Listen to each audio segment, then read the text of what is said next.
troops on the front line. And President Trump argues a law that requires him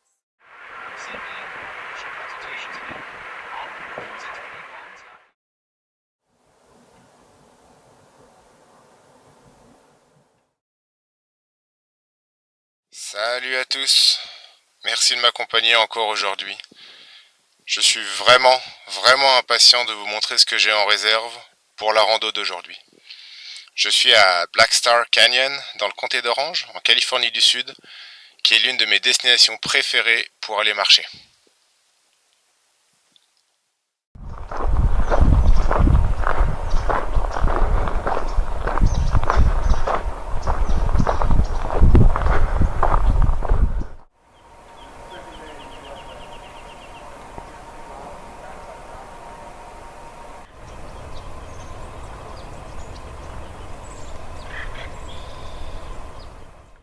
Tout d'abord, une petite introduction rapide sur le canyon lui-même.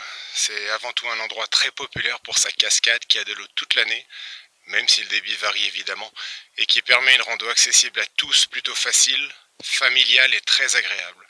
Mais c'est aussi un coin assez ancré dans le folklore local, ou tout au moins l'histoire locale, et qui est réputé comme étant hanté, ni plus ni moins. Vous comprendrez pourquoi un petit peu plus tard. Beaucoup de personnes prétendent avoir entendu des tambours de guerre, des murmures, des voix, avoir vu des ombres, et des marches guidées sont même organisées la nuit sur ce thème. Moi perso, j'ai jamais rien vu, mais bon, en même temps, je ne viens que pendant la journée. La nuit, je dors.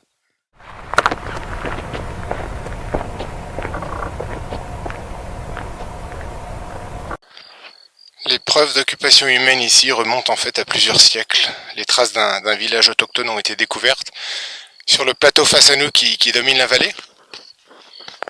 Il est estimé que ce village aurait été occupé du XIIIe siècle au début du XVIIIe siècle environ. Le nom du canyon lui-même vient de la Black Star Company, c'est une ancienne compagnie minière qui a ouvert une petite mine de charbon ici, vers la fin du 19e siècle. Je suis pas trop sûr de la date, j'avais lu que 1870-75, ça n'a pas trop d'importance. Cette mine a apparemment produit assez peu, et c'était apparemment un charbon d'assez mauvaise qualité.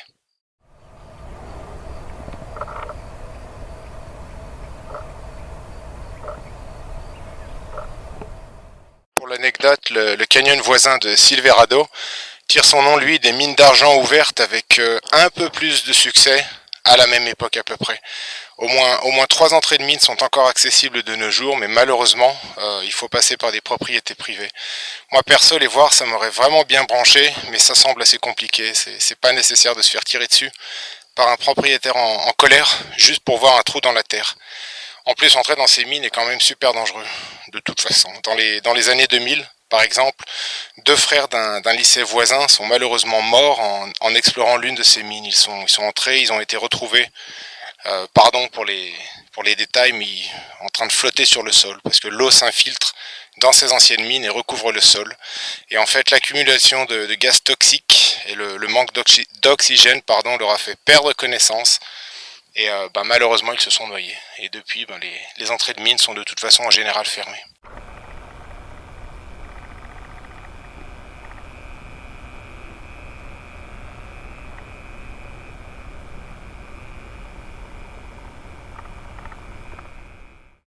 Alors je tiens juste à préciser que le terme village désigne ce que l'endroit était avant.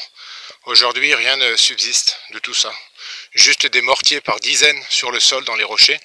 Et en fait, c'est ça que je veux aller voir aujourd'hui. Ce village, ce sera notre première destination d'aujourd'hui. Ensuite, en redescendant du site, je vais faire un petit détour qui nous emmènera au-dessus de la cascade de Black Star avec une vue plongeante sur le canyon. Et de là, je prendrai une pente assez casse-gueule qui nous fera rejoindre directement le pied de la cascade.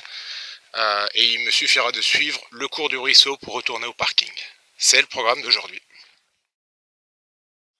Je vous présente le village de Pu-Pu. Je ne sais pas comment on prononce.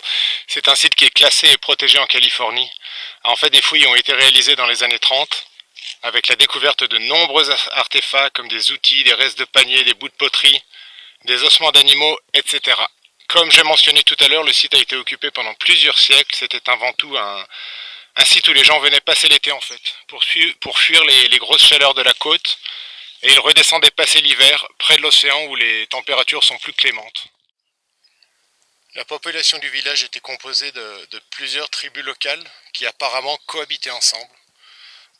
Les deux principales étant appelées les Tongva, T-O-N-G-V-A je crois, et les Akshatchemen. Je serais incapable malheureusement de l'écrire. C'était l'un des villages les plus importants de la région. Avant l'arrivée des Européens, j'ai malheureusement été incapable de trouver le nombre d'habitants estimé ici. C'est inconnu, mais je suppose qu'il y avait au minimum plusieurs dizaines d'habitants ici, et je tiens à répéter que c'est un endroit qui a été habité encore pendant plusieurs siècles. Ils ont trouvé des traces d'occupation pendant plusieurs siècles, ce que je trouve assez impressionnant et assez incroyable. Donc voilà ce qui reste aujourd'hui de ce qui s'appelle le village indien. C'étaient des chasseurs-cueilleurs qui construisaient des huttes en bois recouvertes de longues feuilles séchées. Ils utilisaient des outils en os ou en pierre, et leurs proies les plus courantes c'était sûrement les cerfs, les lapins ou les petits animaux. Il ne faut pas oublier qu'à l'époque il y avait encore des grizzlies en Californie. Le grizzly de Californie qui a complètement disparu. Quand ils habitaient près de la mer, ou de l'océan plutôt, ils ramassaient aussi des coquillages, c'était de très bons pêcheurs, même au large. D'ailleurs leurs talents maritimes sont assez démontrés par le fait que les îles au large de la côte californienne ont toutes été peuplées bien avant l'arrivée des Européens. L'île de Catalina par exemple, qui est située à une trentaine de kilomètres de la côte, possédait une population autochtone bien avant l'arrivée des colons européens. Donc, comme je disais tout à l'heure, il ne faut pas oublier qu'à l'époque, la région était encore abondamment occupée par une population de grizzlies, apparemment relativement importante, vu la taille plutôt petite des montagnes d'ici. Comme je disais aussi, le grizzly de Californie a complètement disparu, sauf sur le drapeau de Californie. C'est l'ours qu'on voit sur le drapeau de Californie. Le dernier du comté d'Orange aurait, je crois, été abattu apparemment vers la fin du 19e siècle, 1870, 80, je sais pas, j'ai oublié la date. Je me souviens qu'il y a une petite plaque commémorative, et d'ailleurs il a été tué pas très loin d'ici.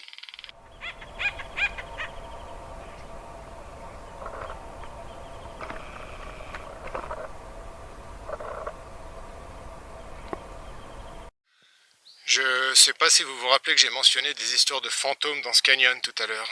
J'ai parlé de canyon hanté. Et en fait, voilà l'explication.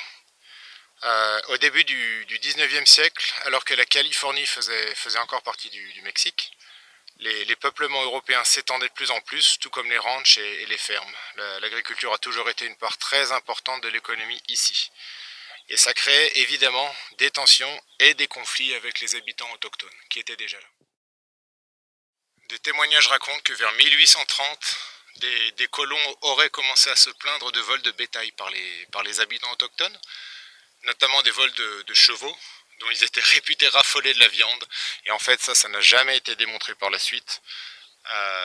Donc ces rumeurs de vol ont continué pendant pas mal de temps, pendant plusieurs mois, jusqu'à l'intervention d'un groupe de trappeurs américains qui venaient de l'Est, qui venaient d'Arizona ou du Nouveau-Mexique, je ne sais pas trop quoi. Ces trappeurs, sous la direction de leur leader qui s'appelait William Worskill, ont alors décidé de mener une expédition punitive, et vous pouvez deviner la suite. L'histoire raconte que presque tous les habitants ont été assassinés, avec juste quelques-uns qui auraient réussi à s'enfuir. Ce massacre aurait soi-disant eu lieu vers 1831 ou 1832, et il marque la fin du village de Pu'u.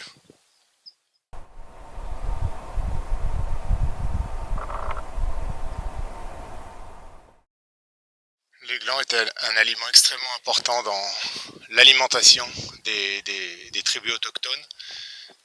C'est aussi l'une des raisons pour laquelle ils venaient passer des saisons ici, le printemps et l'été, parce qu'il y avait beaucoup de glands, évidemment.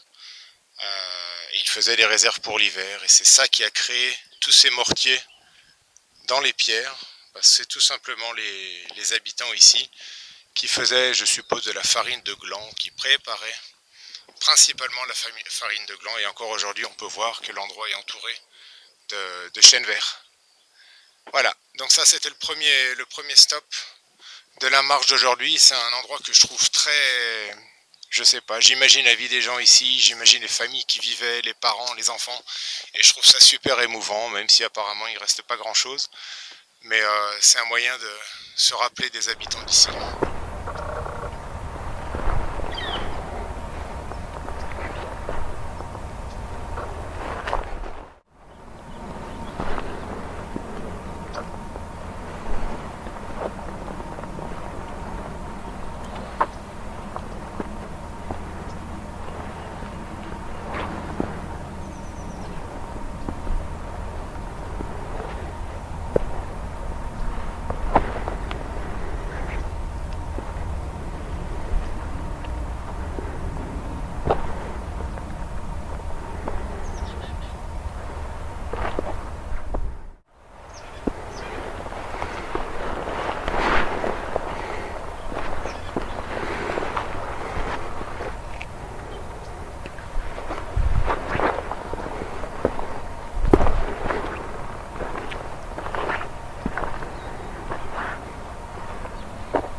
je vais continuer et maintenant on va aller faire un tour vers la cascade. Alors là j'ai dévié du chemin et je suis en train de suivre un petit sentier qui emmène vers le bas du canyon. Ça emmène vers le bas du canyon et ça emmène en haut de la cascade, qui n'est pas le chemin le plus facile pour y arriver. Donc je vais contourner légèrement la cascade par le haut. Voilà. Voilà la première vue en haut de la cascade. Évidemment on n'entend pas l'eau, il n'y a pas de flotte, ou pas beaucoup de flotte. Et juste à mes pieds ici, il y a une falaise de quoi, une bonne vingtaine de mètres. Et comme vous voyez, il y a de l'équipement, des cordes et des trucs d'escalade. Je vais évidemment pas y aller, mais voilà.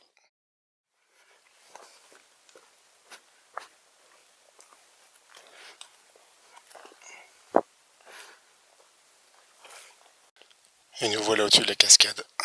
Je suis étonné parce qu'il n'y a pas d'eau. C'est très très rare.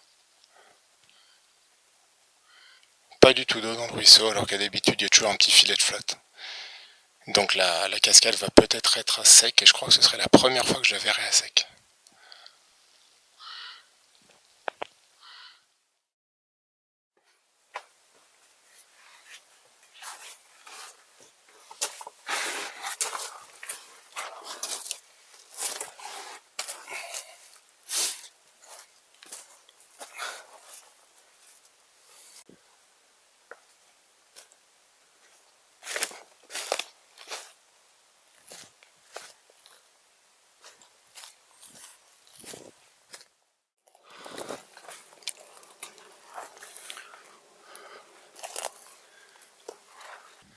Je vous présente Black Star Canyon, vue de dessus. Normalement le chemin est là au fond du canyon pour arriver au pied de la cascade qui sera à sec. Malheureusement. Et voilà la vue sur Black Star. Et là ce que je vais faire ensuite, c'est prendre le petit chemin qui descend ici. C'est pas très très long mais c'est un peu casse-gueule. Et ça va tout simplement me faire déboucher sur le lit de la rivière qui est là-bas en bas. Je retournerai au parking et à la voiture en suivant le lit de la rivière.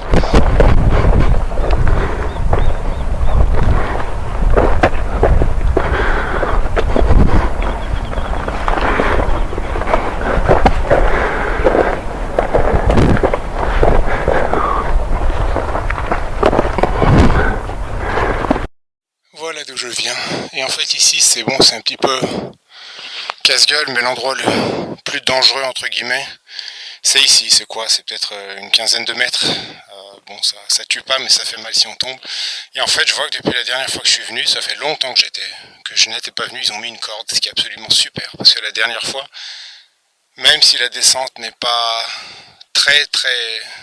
c'est pas très très haut, mais je préférais ne pas tomber. Et on voit juste là-bas en bas le fond du canyon et on entend déjà les gens qui parlent. Il y aura beaucoup plus de monde en bas puisque c'est, comme je disais tout à l'heure, une rando très très prisée ici localement. Une très jolie balade, surtout un dimanche matin comme aujourd'hui où il fait bon et pas très chaud. Donc je vous vois en bas du canyon et je vais apprendre à parler entre temps.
Je trouve que cette destination, le village autochtone, est quelque chose de très émouvant.